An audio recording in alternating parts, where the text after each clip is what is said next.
Why you must listen. Hi everybody, my name is Arya. Welcome back to my channel.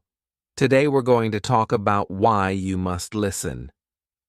Let's get started. Identify objects around you in English. The first way to stop translating in your head is to identify the objects around you in your target language.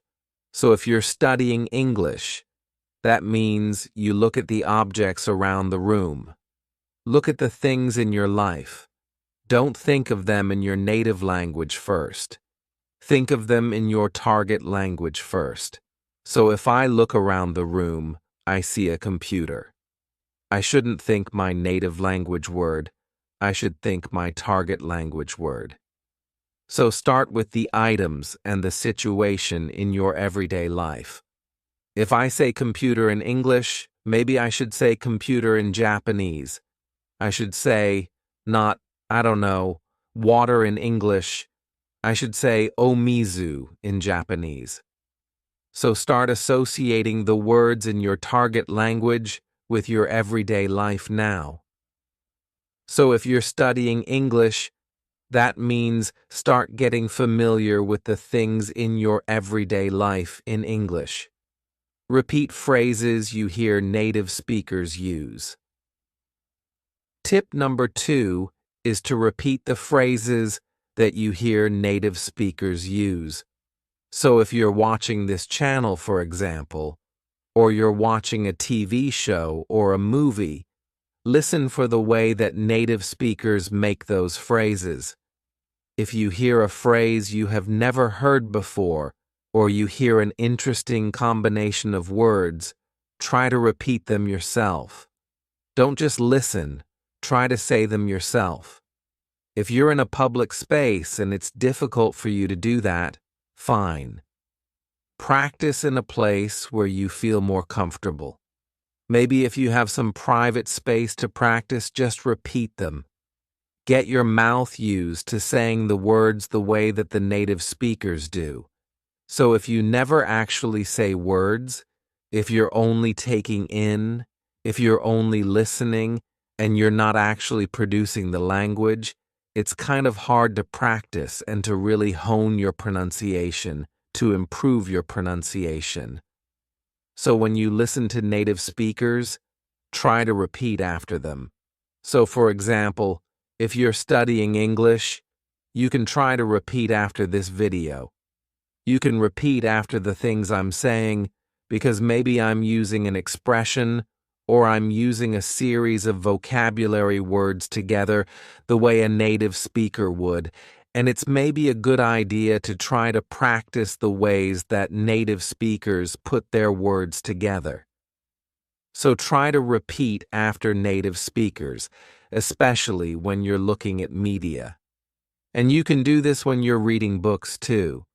You can try to read out loud interesting lines of books that you find or something that maybe is difficult for you. Very nice practice tip. Make a situation where you can't escape into your native language. Make a situation where you can't escape into your native language essentially means immerse yourself. Of course, going to that country or going to a place where you can speak only that language is very difficult for some of you. Totally understand. But if in your life you can create a situation in your library, in your room, in your house, somewhere for just an hour, or I don't know, maybe a day. I don't know what your schedule is like. But if you can create a situation or create an environment where you have no choice but to use that language, and you cannot escape, meaning you cannot go back to using your native language as a crutch. You can't use the native language at all. It forces you to use the language that you're studying. So, of course, if you are lucky enough to live in the country or to live in a place where people speak the language you're studying, great. But you have to go out and interact with people. You have to put yourself in a place where you have no choice but to speak. It's very hard, and it's very scary, and it's very embarrassing at first.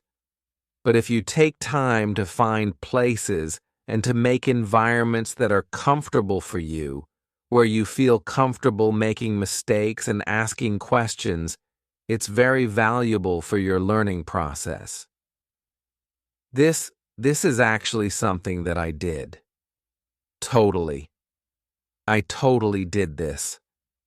My Japanese wasn't very good for a long time, but then I started making friends who could not speak English. Actually, I just did this through finding hobbies.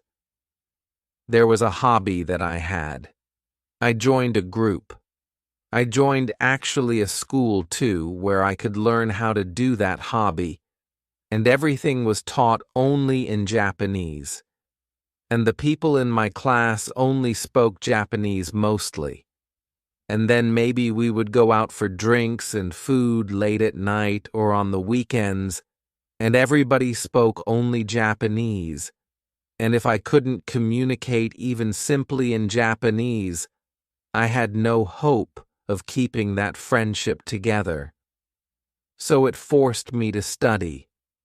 It forced me to think about the words they were using and to try to learn those words, those patterns, as well as how to produce them naturally myself. So I was learning the vocabulary words that people around me were using and learning how to apply them on my own. That was only possible because I had no escape in those situations. So try to do that, even if you can do it yourself in your house. It's super helpful, I think. Watch TV and movies in your target language without subtitles. Tip number 4 is to watch TV and movies in your target language without subtitles. So I think that watching with subtitles can be very beneficial. So if I'm watching something, or if you want to watch something with subtitles on, great. But I sometimes find that in my case, I think too much about reading the subtitles, and I forget to listen. So maybe if you've seen a movie in your target language a few times with the subtitles on, try turning the subtitles off and think about the character's body language, the words they're using. You can always look that up later. Look up the words you don't know in a dictionary. But try to do it where you're focusing completely on the way that people are using their words. Try not to use the subtitles. So kind of play around with it a little bit. If there's a word that's difficult for you to hear, you can actually turn on the subtitles in the native language of the movie as well. That's something that I've done. Like if I wanted to study Japanese, it's very useful when the actual words spoken in Japanese appear on the screen. Sometimes it's easier for me to catch a word if I see it visually and I hear it at the same time. So another way to explore how you can use TV and movies is to actually turn on the closed captions, like the words on the screen in the native language of the movie. So this is sort of 2 points in one. So 1, watch movies without subtitles, meaning subtitles in your native language. And hint 2 is to watch movies with closed captioning on, but the closed captioning is in your target language, not in your native language. So you can try those 2 things with TV and with movies. Don't bring a dictionary to your lesson. Tip number 5 is, don't bring a dictionary to your lesson. Okay, so give me a second here. So I understand that dictionaries, especially electronic dictionaries, we have them on our phones now, are very, very convenient. Of course, it's important to use them, and they're a great resource to have. However, one thing that really bothers me, and that I think is detrimental, is not helpful for students, is when students are in a lesson and they're practicing conversation, and they reach a point in the conversation where they don't know the word they want to use. They know it in their native language, and they don't know how to say it in their target language. They pull out their dictionary. They say to the person listening to them, their practice partner in their lesson, where they have a limited period of time, just a moment, and then they look it up on their phone. It takes a few seconds. The flow of the conversation stops, and then they say a word. It's like, whoa, no, you don't have that ability. You don't have the ability to do that in a conversation with a native speaker.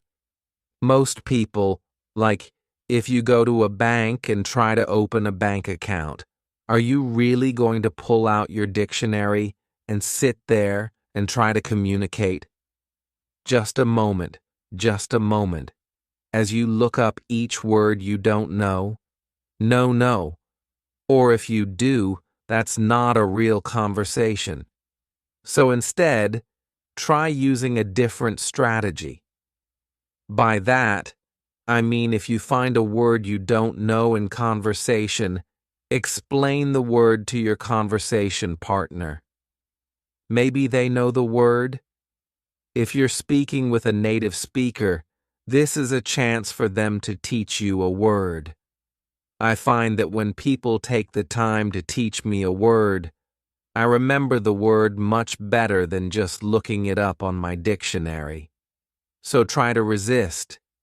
Maybe you can bring a dictionary to your lesson, but don't use it or try not to use it in your conversation practice.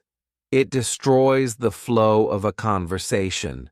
So instead, practice the skill of describing the vocabulary word you want to use and learn how to ask the meaning of a word, or learn how to ask for a vocabulary word from your partner.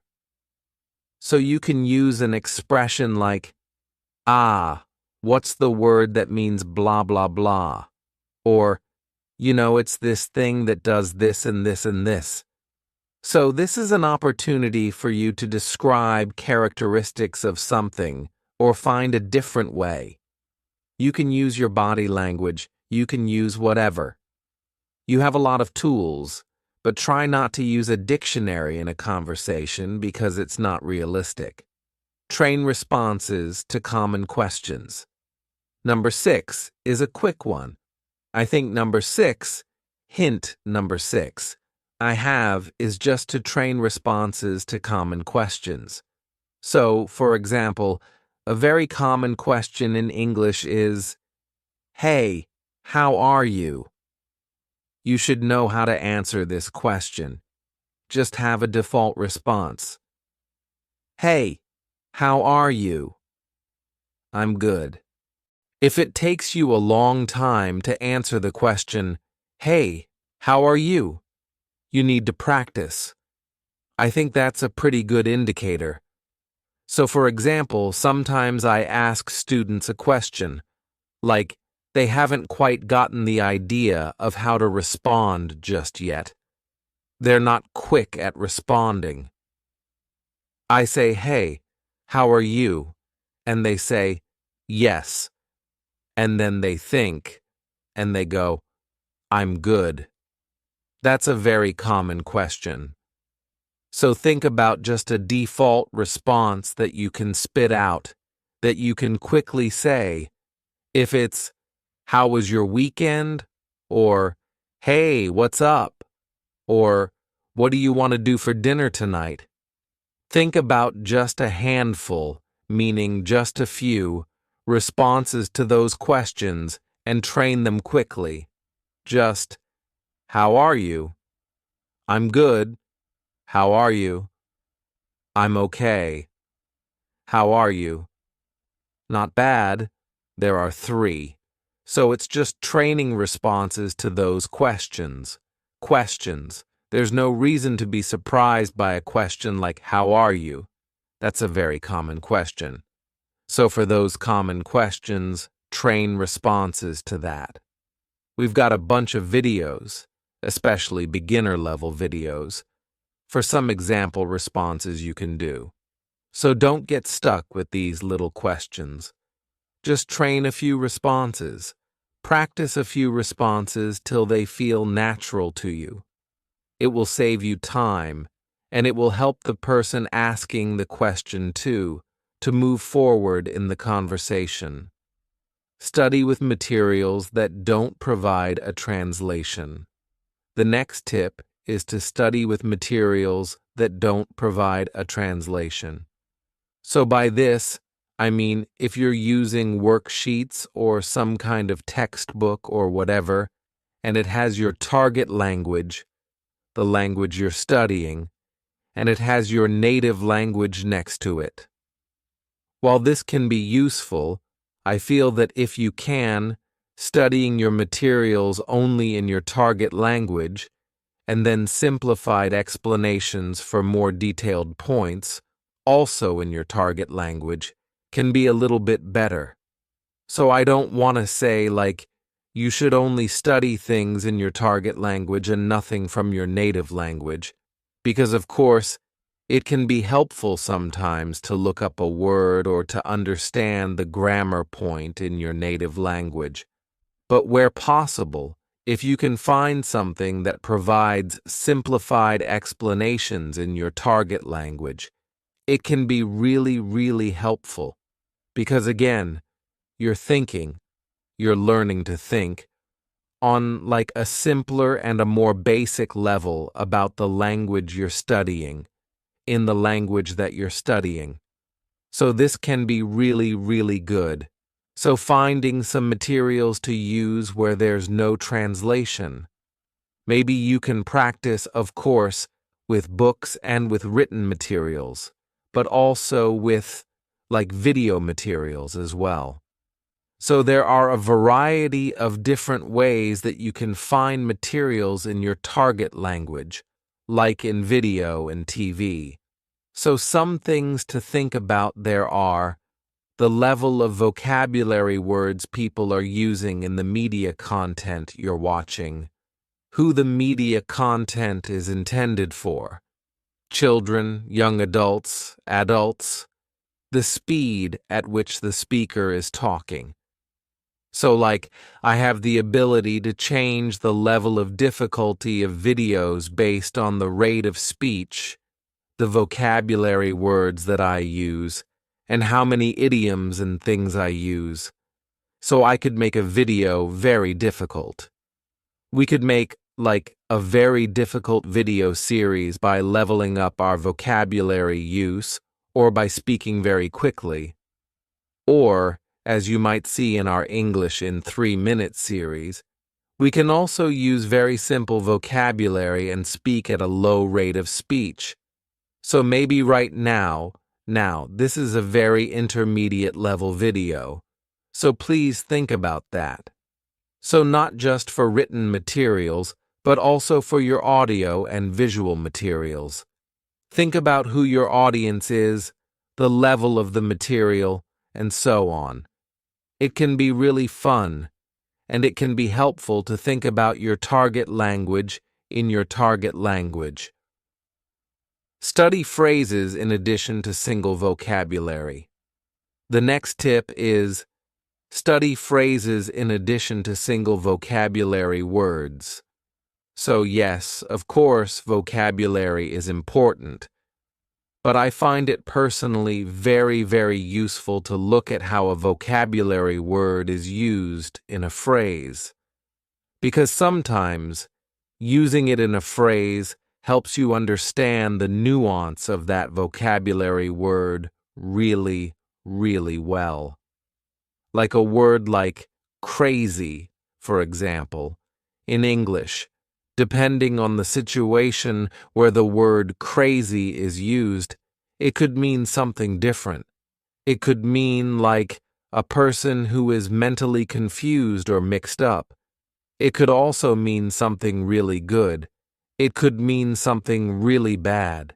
So if we look only at the word crazy, it's quite difficult to understand, really, the meaning of the word. But if you look at the way the word is used in a phrase, you can get a lot more information. So take a look at the way people use words in phrases. not just a single vocabulary word. You can learn a lot more that way, I think. Do your daily activities in English where possible. The next tip is to do your daily activities in your target language. So if you're studying English, that means try to do some daily activities in English if possible. So this could be very, very boring stuff, but just think about it when you're doing the activity. So like, right now I'm filming a video for my channel, or I'm going to work, I'm cooking breakfast, I'm doing the laundry. What do I have to do tomorrow? So try thinking about your everyday life in English. If you're studying English, try thinking about your everyday activities, the people that you meet. What are you doing? So this is a way to help you practice your verbs. So if you don't know, if you're, I don't know, you're doing something at work and you're like, oh my gosh, how do I explain what's the verb for a picture? Like, I want to blah, blah, blah a picture. What's the word? You can check a dictionary at that point and go, oh, it's draw. I need to use the verb draw for draw a picture.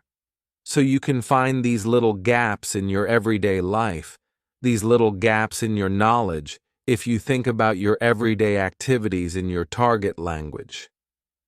If you don't think about it in your target language, you might not realize you have vocabulary gaps or phrase gaps here and there. So this is a really good and kind of funny, actually, way to study. Use a learner's dictionary for new words. The last tip is to use a learner's dictionary for new words. So in English, there are learner dictionaries available in English. So my personal favorite channel is my channel.